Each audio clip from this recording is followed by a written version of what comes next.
Penuntun Saat Teduh Gereja Kristen Jakarta, Jumat 5 Agustus 2022 dengan tema Disertai dalam Derita. Firman Tuhan terambil dalam 2 Korintus 12 ayat 7-10. Demikian firman Tuhan. Dan supaya aku jangan meninggikan diri atas penyataan-penyataan yang luar biasa itu, maka aku diberi suatu duri dalam dagingku, yaitu suatu utusan iblis untuk menggocoh aku supaya aku jangan meninggikan diri. Tentang hal itu aku sudah 3 kali berseru kepada Tuhan supaya utusan iblis itu mundur daripadaku.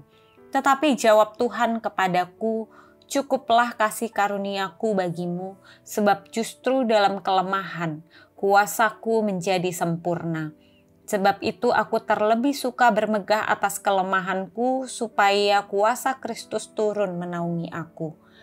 Karena itu aku senang dan rela di dalam kelemahan, di dalam siksaan, di dalam kesukaran, di dalam penganiayaan dan kesesakan oleh karena Kristus, sebab jika aku lemah, maka aku kuat."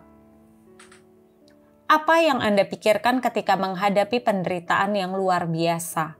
Mayoritas kita akan mencari jalan untuk keluar pergumulan dan kesulitan. Sebagian orang dengan penuh keyakinan dan pengharapan yang berkobar-kobar menyatakan bahwa Tuhan pasti memberikan solusi dan jalan keluar.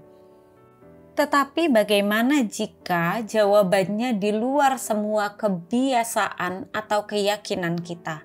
Jawabannya berbeda dengan pengertian iman yang kita pegang bahwa Allah selalu memberikan solusi saat kita berseru.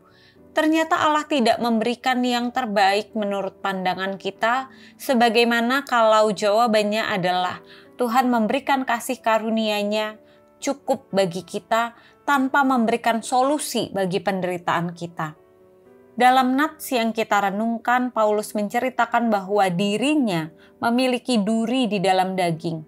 Memang sulit untuk memahami dengan pasti penderitaan apa yang dialami Paulus, sebuah penyakit kulit atau sebuah bahasa kiasan tentang penderitaannya. Tetapi dengan yakin kita dapat mengatakan bahwa memang Paulus sedang dalam kondisi sangat menderita, sampai dia berseru 3 kali agar dapat keluar dari penderitaan itu. Ekspresi penderitaan yang hebat, tetapi Tuhan tidak menjawab doa dan seruannya itu. Tuhan tidak memberikan yang terbaik menurut pandangannya. Tuhan justru memberikan kasih karunia-Nya. Dalam kelemahannya Tuhan mengatakan, "Cukuplah kasih karuniaku bagimu, sebab justru dalam kelemahan kuasaku menjadi sempurna." Artinya, kasih karunia Tuhan dapat mengisi ruang-ruang kelemahannya tanpa menghilangkan kelemahan dan penderitaan itu. Justru untuk menunjukkan kuasa Tuhan lewat kelemahan itu.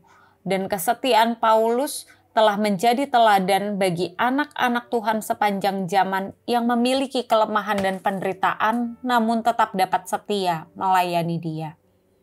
Saudaraku yang kekasih, penyertaan Tuhan memang mampu membawa engkau keluar dari kesulitan dan masalah. Tetapi ada kalanya justru Tuhan ingin kita tetap dalam kelemahan dan penderitaan kita. Karena setiap kali kita merasa mampu dan kuat, dalam menghadapi kesulitan kita akan merasa kita adalah orang yang hebat, bukan Tuhan. Kalau kita mengerti bahwa penyertaan sejak semula adalah untuk kemuliaan-Nya, maka kita akan mengerti bahwa Tuhan juga akan mengizinkan penderitaan dan kelemahan terus terjadi dalam hidup kita. Tujuannya adalah agar kemuliaan-Nya dinyatakan dalam hidup kita. Bukti bahwa kita bukan penguasa, kita hanyalah hamba, Dialah yang dimuliakan dan ditinggikan. Mengizinkan kelemahan dan penderitaan terus terjadi dalam hidup kita adalah salah satu bentuk penyertaan Tuhan agar kuasa dan kemuliaan-Nya tampak bagi sesama kita, bukan kehebatan kita.